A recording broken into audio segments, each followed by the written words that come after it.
외로운 길을 흘려 영영 죽을 죄는 구속함을 받은 우리 어찌 찬양 안 할까. 예수 안에 있는 우리 한량없이 즐겁고 성령의 은혜함이 마음속에 차도다.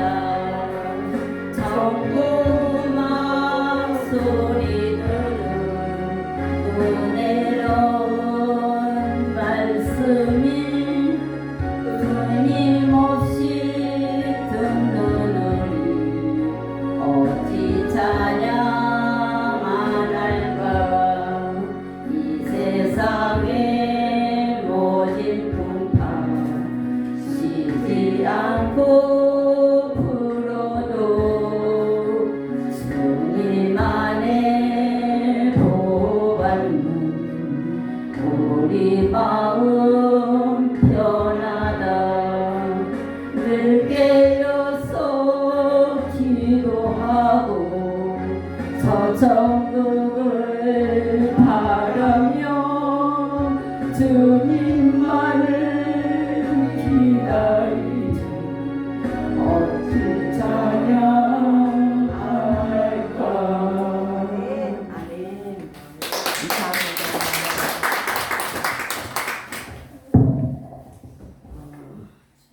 제가 고난주간 영상을 좀 찾아봤는데 실제 그 고난 그 예수님 그 패션 오브 크라이스트 그 장면은 정말 여러분들이 보면 조금 그래서 제가 이걸로 준비했는데요. 우리 고난주간 이어서 한번 영상 한번 보겠습니다.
이제 부활주일에 성찬 예배를 많이 드려요. 그런데 이제 다음 주는 우리가 처음 교회에 초청하는 분들이 오시면은 좀 이렇게 성찬식이 좀 그분들에게는 또 낯설고 그럴까봐 오늘 성찬식을 계획을 했는데 제가 이렇게 조금 몸이 좋지 않아서 부활절 다음 한 주로 제가 미뤘습니다. 그러니까 여러분들이 그걸 이해해 주시고요. 정말 죄송하게 생각합니다.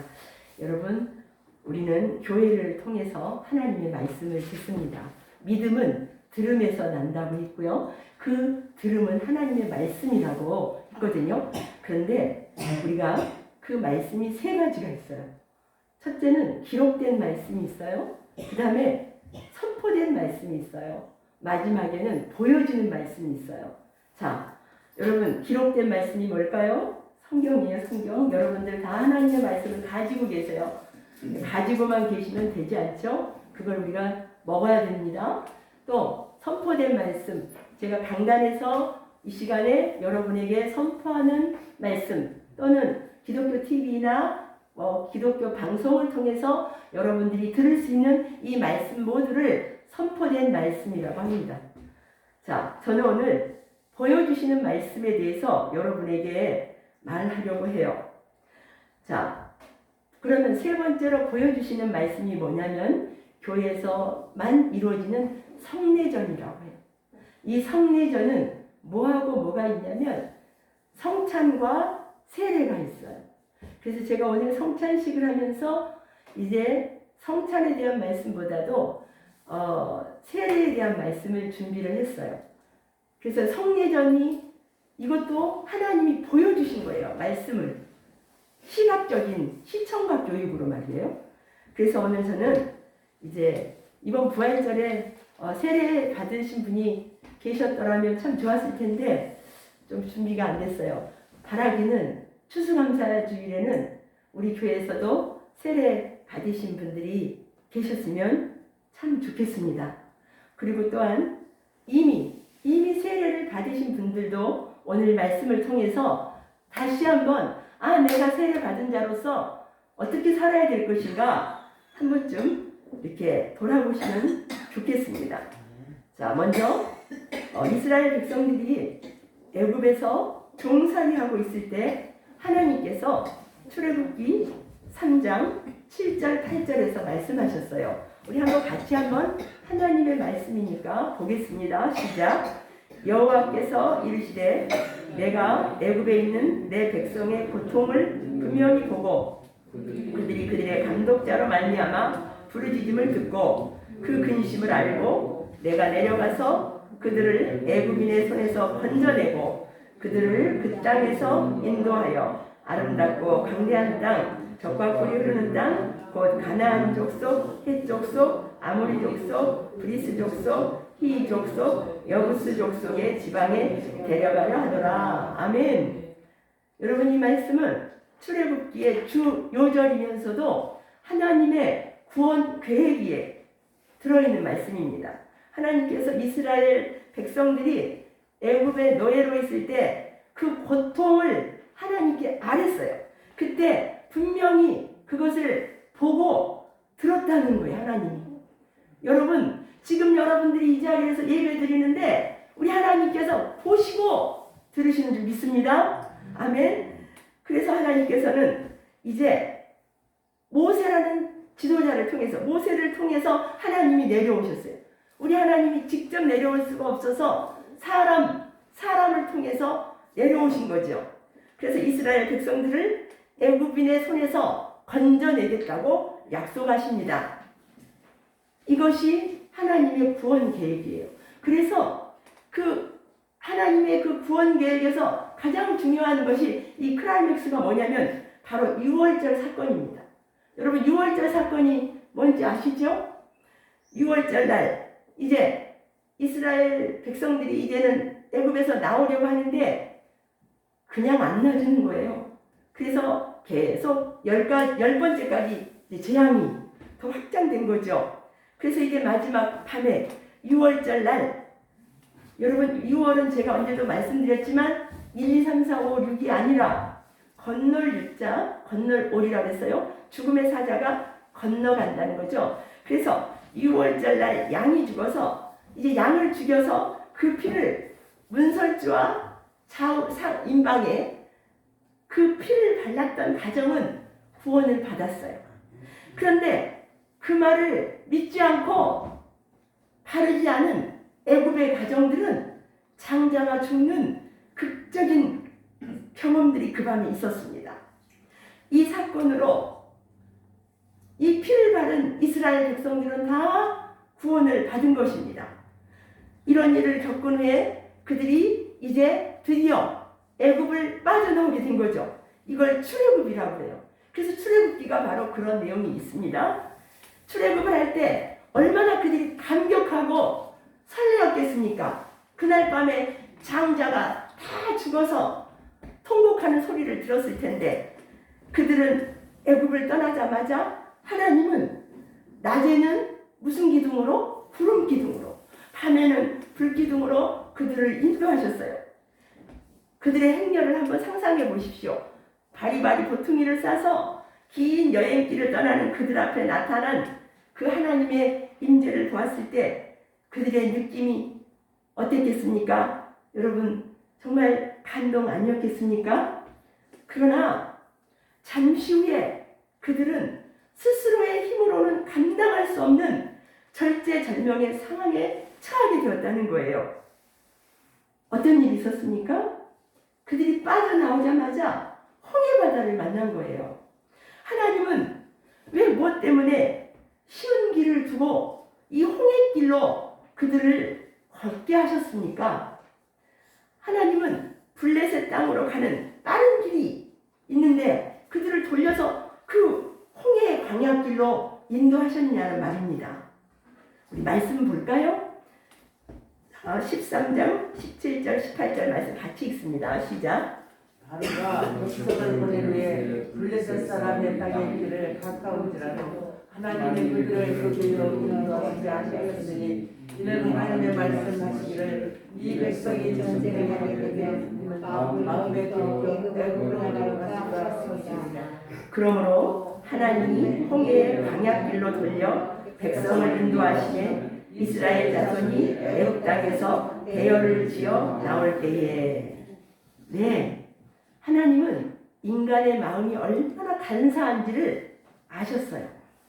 형편이 좋아지면 교만하여 은혜를 잊어버리고 형편이 기대했던 것에 미치지 못하면 실망하여서 옛사람의 구조로 돌아가 버릴 것을 하나님은 아셨습니다. 그래서 하나님을 믿을 수밖에 없도록 하나님만 의지하도록 그들을 고난도의 훈련의 장으로 인도하신 것입니다. 또 말씀 보겠습니다. 출애굽기 14장 4절입니다. 시작. 내가 바로의 마음을 완악하게 한즉 바로가 그들의 뒤를 따르리니 내가 그와 그의 온 군대로 말미암아 영광을 얻어 애굽 사람들이 나를 여호와인 줄 알게 하리라 하시매 무리가 그대로 행하니라. 이어서 14장 같은 14장입니다. 17절 18절 내가 애굽 사람들의 마음을 완악하게 할 것인즉 그들이 그 뒤를 따라 들어갈 것이라. 내가 바로와 그의 모든 군대와 그의 병거와 마병으로 말미암아 영광을 얻으리니 내가 바로와 그의 병거와 마병으로 말미암아 영광을 얻을 때에야 애굽 사람들이 나를 여호와인 줄 알리라 하시더니 아멘. 여러분 지금 읽은 단어 중에서 영광이라는 단어가 꽤 많이 나왔죠? 자, 하나님은 모세에게 무엇을 위해서 이 사건을 계획하셨다고 지금 말씀하고 계십니까? 바로를 유도해내서 홍해에 수장시키심으로 하나님께서 얻을 영광이 있음을 말씀하고 계시는 것입니다. 여러분 애굽 사람에게 얻으실 영광과 이스라엘에게 얻으실 영광이 다르다는 거예요. 아시겠습니까? 애굽은 하나님을 믿지 않는 나라잖아요. 그들이 물속에서 다 수장됨으로 말미암아 와 아이고 뜨거워 하나님이 진짜 계시네? 그렇게 깨닫는다는 거예요. 하지만 이스라엘 백성들은 어떻게 되었나요?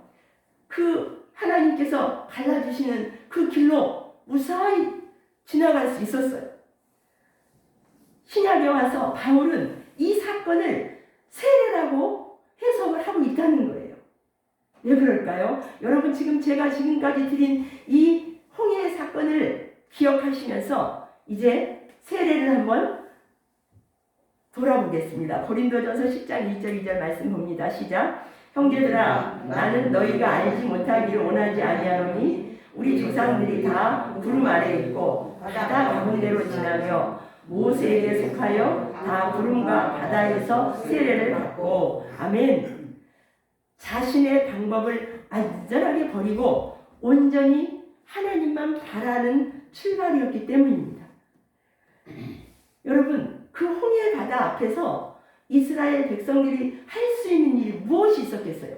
뒤에서는 애국 군대가 쫓아오고 있고 앞에는 바다가 가로막혀 있는 사면 초가와 같은 이 상황에서 하나님은 너희는 가만히 서서 내가 하는 일을 보라고 하십니다.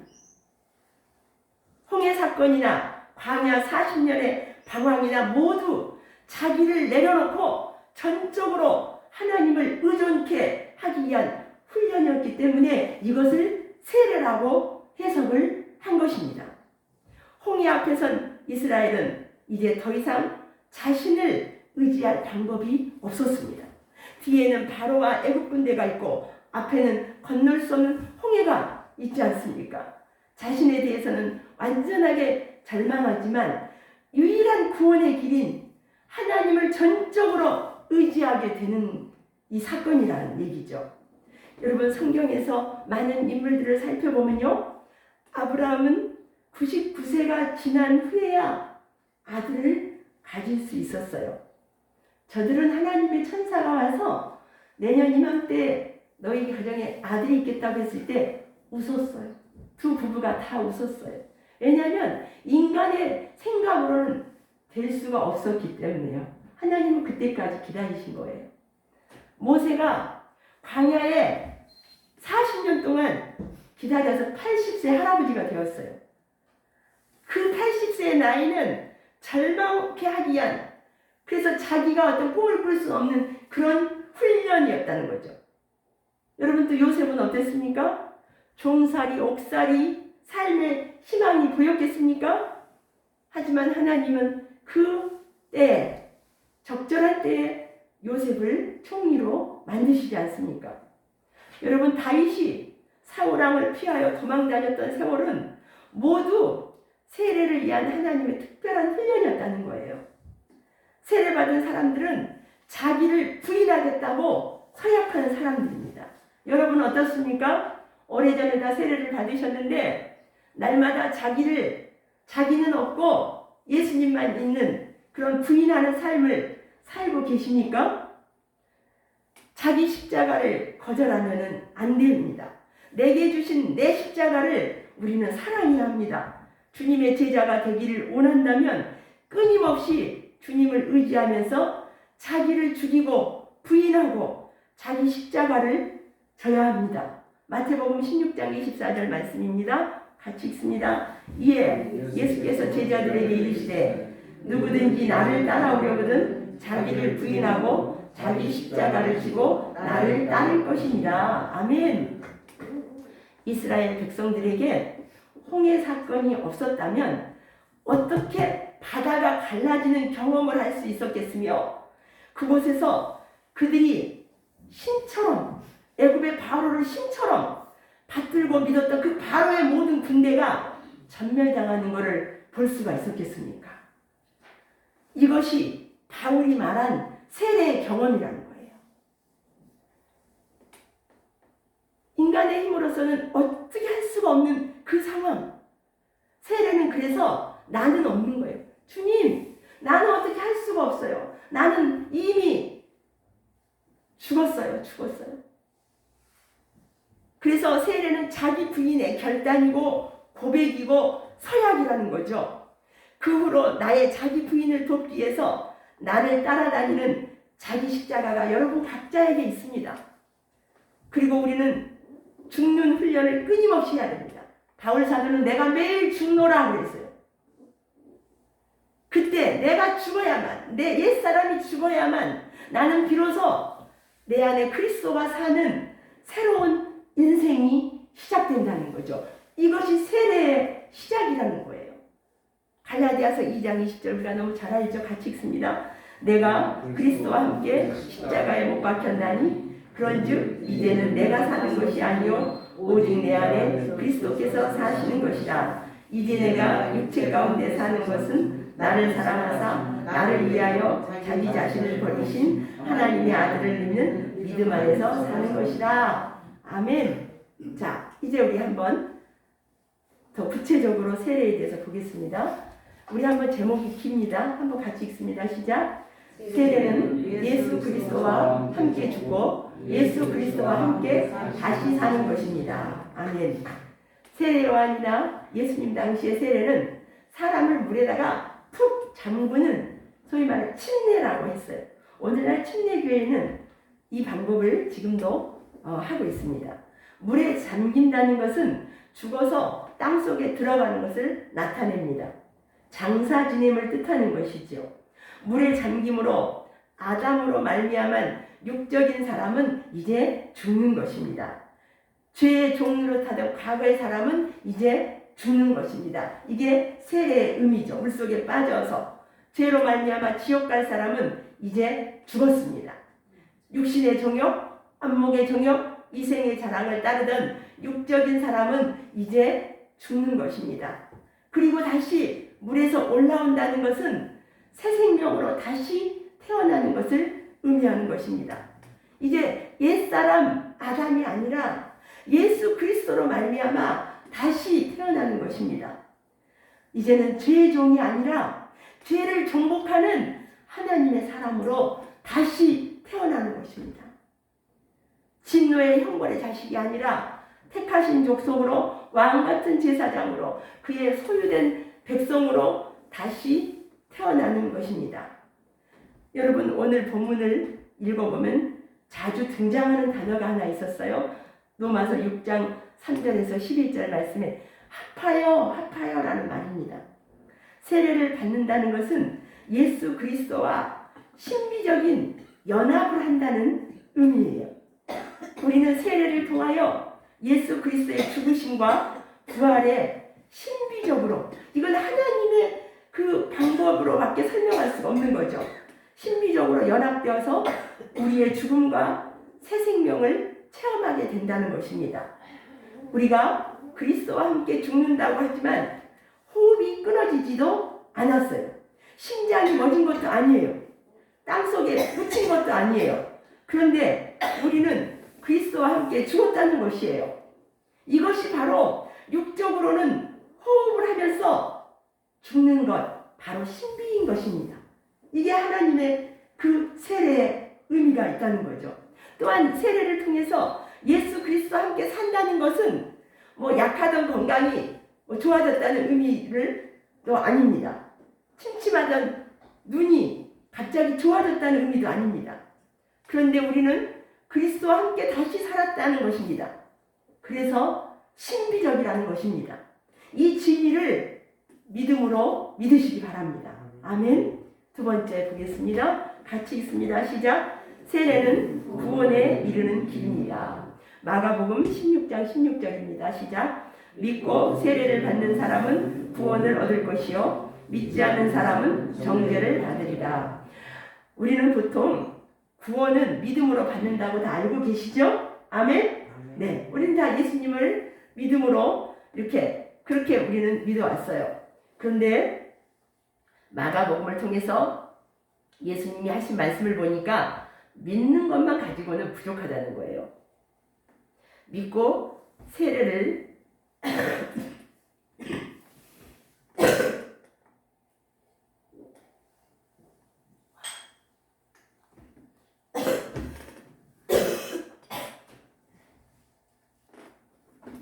죄송합니다.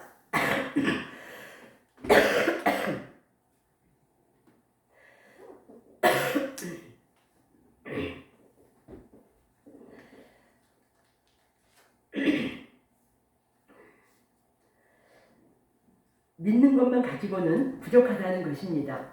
믿고 세례를 받아야만 구원을 받을 수 있다고 말씀하고 계십니다. 여러분, 사도행전 2장을 읽어보면 베드로의 긴 설교가 나옵니다. 당시에 모여있던 수천 명의 유대인들이 베드로의 설교를 듣고는 깜짝 놀랐습니다. 이제까지 너무나도 하나님을 모른 채 죄악으로 살았던 것입니다. 양심에 찔렸어요.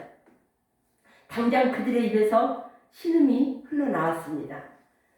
2장 37절 말씀입니다. 시작. 이 말을 듣고 마음에 찔려 베드로와 다른 사도들에게 물어 이르되 형제들아 우리가 어찌할꼬 하거늘. 네, 도대체 이 죄악을 어찌한단 말인가? 이 죄인을 불쌍히 여기소서 했던 것입니다. 베드로는 그들에게 예수 믿으세요. 그러면 구원을 얻습니다. 이렇게 알려주면 되는 것이었잖아요. 그러나 베드로는 그것만 가지고는 부족하다는 것이에요. 베드로의 대답을 한번 우리 볼까요? 사도행전 2장 38절 40절입니다. 시작. 베드로가 이르되 너희가 회개하여 각각 예수 그리스도의 이름으로 세례를 받고 죄사함을 받으라. 그리하면 성령의 선물을 받으리니 너희가 이 패역한 세대에서 구원을 받으리라. 네, 베드로는 분명하게 말합니다. 회개하는 것만 가지고는 부족하다는 것입니다. 예수 그리스도의 이름으로 세례를 받으라고 말을 하고 있습니다. 베드로의 설교에 그날 예수를 믿고 세례를 받은 사람이 무려 3,000명이나 되었다고 성경은 말씀하고 있습니다. 세례가 이렇게도 중요한 것입니다. 성경 한 군데만 더 보겠습니다. 디도서 3장 5절입니다. 시작. 우리를 구원하시되 우리가 행한 바 의로운 행위로 말미암아 아니고 오직 그의 궁율하심을 따라 생색의 주님과 성령의 새롭게 하심을 하셨나니. 네, 세례가 구원에 이르는 길임에 대해서 더 확실하게 말씀하는데요. 우리를 구원하시되 그 방법의 하나가 중생의 씻음이라고 말씀합니다. 여기서 말하는 중생의 씻음이라는 말이 곧 세례입니다. 세례를 통하여 죄 씻음의 은총을 체험하게 된다는 말씀입니다. 에베소서 5장 26절도 똑같은 이야기를 합니다. 같이 봅니다. 이는 곧 물로 씻어 말씀으로 깨끗하게 하사 거룩하게 하시고. 네, 물로 씻어라는 말씀이 바로 세례로 죄 씻음을 받는다는 말씀입니다. 이와 같이 세례와 죄 씻음을 연결하는 말씀은 성경에서 더 많이 찾아볼 수 있습니다. 여러분, 물은 더러운 것을 씻어내는 물질입니다. 그래서 성경에서 물로 씻음 받는다는 건 다 세례를 말한다는 거예요. 그래서 제가 오늘 부르려고 했던 찬송가 274장 가사가 이렇습니다. 나 행한 것 죄뿐이니 주 예수께 비옵기는 나의 몸과 나의 마음을 깨끗하게 하옵소서. 물 가지고 날 씻든지 불 가지고 태우든지 내 안과 밥 다 닦으사 내 모든 죄 멸하소서. 여기서 물 가지고 날 씻든지 할 때 이 말의 의미가 세례라는 것입니다. 앞으로 세례를 받을 분들이나 이미 받은 분들은 이 물 가지고 죄 씻음을 받고 구원의 대열에 합류하게 되는 이 아주 중요한 의식, 이 바로 세례라는 것을 기억하시기 바랍니다. 세례와 함께 옛사람이 죽었음을 날마다 고백하십시오. 세례와 함께 옛사람이 진짜 죽었는지 날마다 확인하십시오. 옛사람의 죽음을 선언하고 사십시오. 나의 옛사람은 죽었어 라고 말입니다. 또한 옛사람의 속성인 혈기가 일어날 때도 나는 죽은 사람이야. 옛사람의 속성이 막 시기심이 일어날 때도 나 죽었어. 나 죽은 사람이야. 옛사람의 속성이 막 원망이 생길 때도 나는 죽은 사람이야. 옛사람의 육적인 욕망이 꿈틀거릴 때도 나는 이제 죽었잖아 라고 고백하시면서 새로운 피조물 세례받은 새 사람으로 살아가시기를 간절히 축원드립니다. 기도하겠습니다. 하나님 감사합니다. 우리 행암교회는 믿음으로 다 세례를 받으시게 하셔서